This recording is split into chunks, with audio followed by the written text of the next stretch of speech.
Class 10 math chapter 9 exercise 9.1 का question आज देखेंगे, जो कि हाइट एंड डिस्टेंस का क्वेश्चन है, ऊंचाई और दूरी का। ठीक है, तो इससे पहले कुछ पॉइंट वाली बात समझ लेते हैं। जैसे कि यहाँ मान लीजिए कि जैसे कि एक त्रिभुज हम बना लेंगे, ठीक है, जो कि इसमें 2 पॉइंट होता है।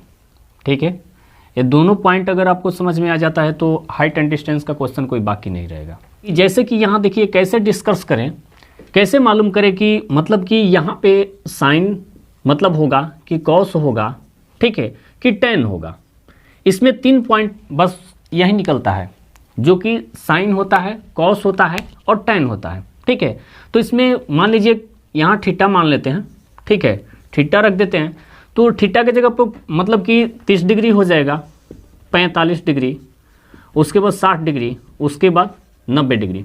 लेकिन 90 डिग्री नहीं पूछाता है, बाय द वे कभी क्वेश्चन में आ गया, नहीं तो यही 3 पॉइंट पूछा जाता है आपसे। ठीक है, तो यहाँ पे देखिए यही मतलब कि एक कौन पॉइंट किस में लगेगा, ये वाला पॉइंट जानना जरूरी है, तभी जाके आपको मालूम हो जाएगा कि मतलब कि ऐसे कैसे हम बता सकते हैं कि मतलब कौन सा पॉइंट लगेगा। ठीक है, तो यहाँ पे देखिए जैसे कि मान लीजिए इसको त्रिकोणमिति पढ़े होंगे, नहीं पढ़े होंगे तो डिस्क्रिप्शन में उसका लिंक मिल जाएगा। ठीक है, तो जाकर उसको एक बार ज़रूर देख लीजिएगा। तो देखिए इसको हम लंब बोलते हैं, ठीक है, और इसको आधार, ठीक है, और इसको कर्ण बोलते हैं। ठीक है, तो यहीं से देखिए लंब को क्या से हाइट एंड ऊंचाई और दूरी का बात होगा, तो इसमें लंब को हम ऊंचाई, ठीक है, और ये जो आधार होता है इसको हम दूरी बोलेंगे। ठीक है, और ये कर्ण जो होता है लंबाई का संकेत करता है। ठीक है, तो यहाँ पे देखिए ए वाला पॉइंट तो त्रिकोणमिति का चैप्टर 8.1 का क्वेश्चन आ गया। ठीक है, लेकिन इसी आधार पे आपको समझाएंगे। ठीक है, कि देखिए जहाँ लंबाई देखिए, लंब देखिएगा, लंब मतलब ऊंचाई देखिएगा, उसको लंब समझ लीजिएगा, और जो दूरी है वो आधार, ठीक है, जो आधार होता है वो दूरी होता है।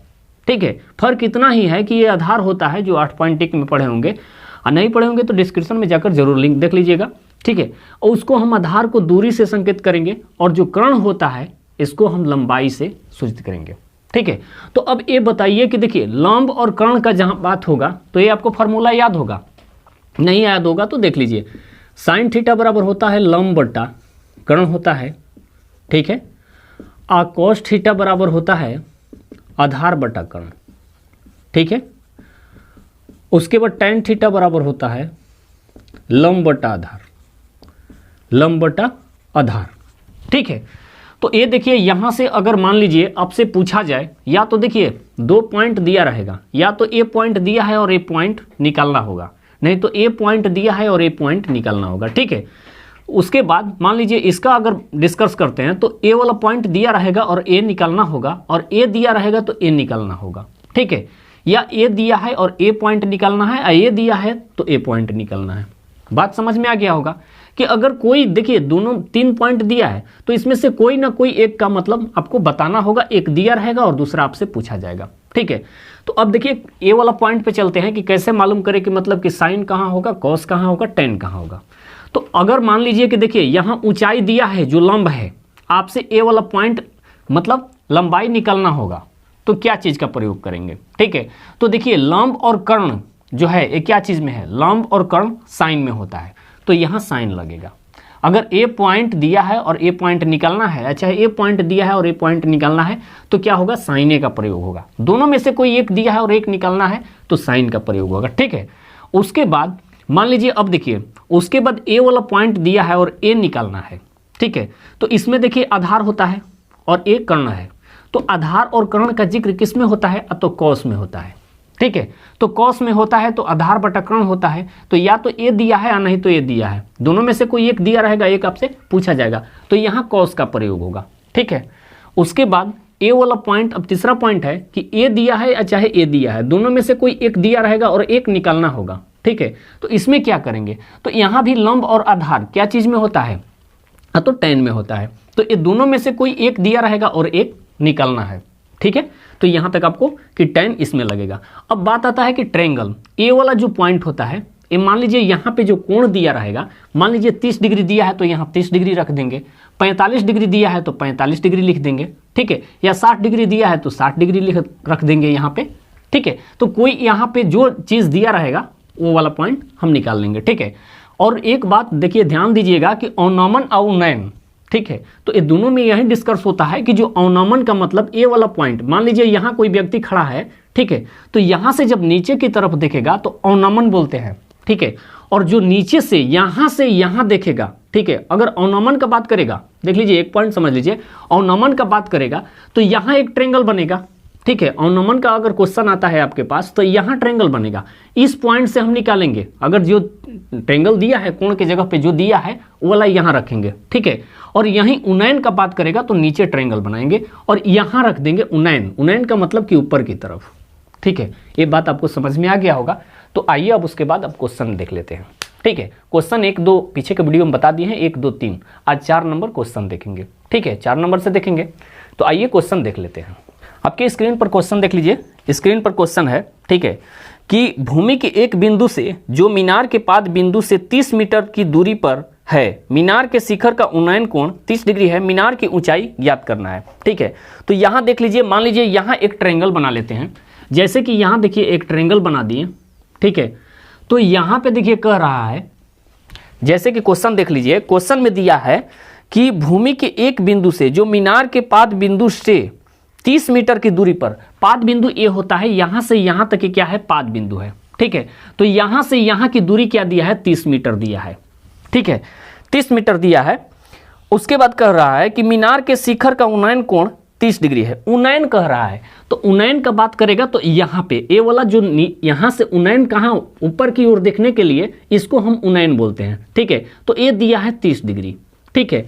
उसके बाद कह रहा है कि मीनार की ऊंचाई ज्ञात कीजिए, मतलब कि यहाँ से देखिए ये वाला पॉइंट आपको बताना है, ये वाला, ये जो ऊंचाई दिया है ना, ये वाला पॉइंट आपको बताना है, ठीक है।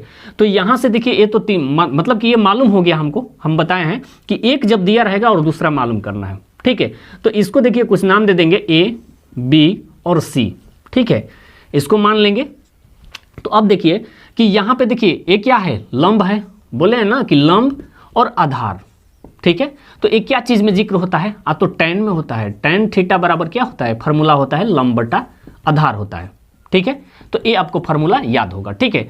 तो ये वाला पॉइंट दिया है और ये निकालना है, ठीक है, जो कि यहाँ से यहाँ तक की दूरी दिया है, क्वेश्चन में देख लीजिए कि दूरी दिया है, ठीक है, तो ये दूरी है, ठीक है। तो अब देखिए इसको क्वेश्चन को हल करेंगे, ठीक है। तो ये वाला देखिए एग्जाम में लंब आधार कर्ण नहीं लिखेंगे, ये ऊंचाई दूरी और इसको लंबाई हम लिखेंगे, ठीक है।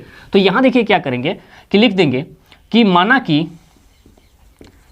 त्रिभुज ABC में, ठीक है। अब देखिए यहाँ बात आता है कि क्या होता है, समकोण जो होता है ये कितना डिग्री का होता है, तो 90 डिग्री का होता है, उसी को हम समकोण बोलते हैं, ठीक है। तो ये 90 डिग्री का है। तो समकोण यहाँ देखिए त्रिभुज ABC में क्या है, B, ये B वाला क्या है, तो समकोण है, B समकोण है, ठीक है। जहां लिख देंगे, जहां कोण यहाँ जो दिया है, ए वाला पॉइंट ये क्या है, C है, तो कोण C बराबर क्या दिया है, 30 डिग्री, ठीक है। तो 30 डिग्री दिया है, तो यहाँ क्या करेंगे, उसके बाद क्या निकालेंगे। अब तो देखिए जब ए दिया है और ए निकालना है, लंब और आधार का बात, ये लंब है और ये आधार है, तो लंब और आधार का बात होगा तो यहाँ tan का प्रयोग होगा। तो tan यहाँ थीटा की जगह पर क्या दिया है, तो 30 डिग्री दिया है, 30 डिग्री लिख लेंगे, ठीक है। उसके बाद क्या करेंगे कि tan ए बी क्या है, तो लंब है, लंब बटा आधार होता है, तो AB बटा BC कर देंगे, ठीक है। तो उसके बाद यहाँ देखिए tan 30 का मान क्या होता है, तो 1/√3 होता है, ठीक है। और AB क्या दिया है, तो मालूम नहीं है, AB हमको मालूम नहीं है, और BC क्या है, 30 मीटर है, ठीक है। तो यहाँ पे देखिए क्रॉस बीच में बराबर है, तो इसमें क्रॉस मल्टीप्लाई कर देंगे, तो 30 में 1 के मल्टीप्लाई करेंगे तो 30 हो जाएगा, 30/√3 हो जाएगा, ठीक है। उसके बाद बराबर यहाँ AB हो जाएगा, ठीक है। तो यहाँ जब AB बराबर, यहाँ देखिए एक चीज़, इसको गुणनखंड कर दीजिए, तो 10 × 3 कर सकते हैं, 10 3 30, ठीक है। इसको √3 कर देंगे बराबर AB, ठीक है। तो AB बराबर यहाँ हम लिख सकते हैं, यहाँ 10√3 AB है, ठीक है। तो AB बराबर हम लिख सकते हैं, देखिए इसका जो है 3 का, इसका गुणनखंड कर देंगे तो 10 × यहाँ 3 का क्या हो जाएगा, तो √3 और √3 हो जाएगा, ठीक है, बटा √3 हो जाएगा, ठीक है। तो तितरी का 9 का वर्गमूल क्या होता है, 3 होता है, ठीक है। यहाँ से ये वाला एक पॉइंट कट गया। अगर देखिए अगर √3 में है तो यहाँ क्या करेंगे कि ऐसा मल्टीप्लाई करेंगे कि 3 ऊपर में आना चाहिए, इसका गुणनखंड करें तो 3 आना चाहिए, ठीक है। तो यहाँ 3 आ गया, 10 3 30, ठीक है, यहाँ तक आपको समझ में आ गया होगा। तो ए बी बराबर क्या निकल के आ गया, तो 10√3 मीटर, ठीक है। तो लिख देंगे कि इसलिए हमसे पूछ रहा है क्वेश्चन में कि मीनार की ऊंचाई ज्ञात कीजिए, मीनार की ऊंचाई क्या होगा, ठीक है। तो यहाँ लिख देंगे कि इसलिए मीनार की ऊंचाई बराबर ए बी है, मीनार क्या है, ए बी है, तो ए बी बराबर 10√3 मीटर। यही हमारा आंसर हो गया, ठीक है।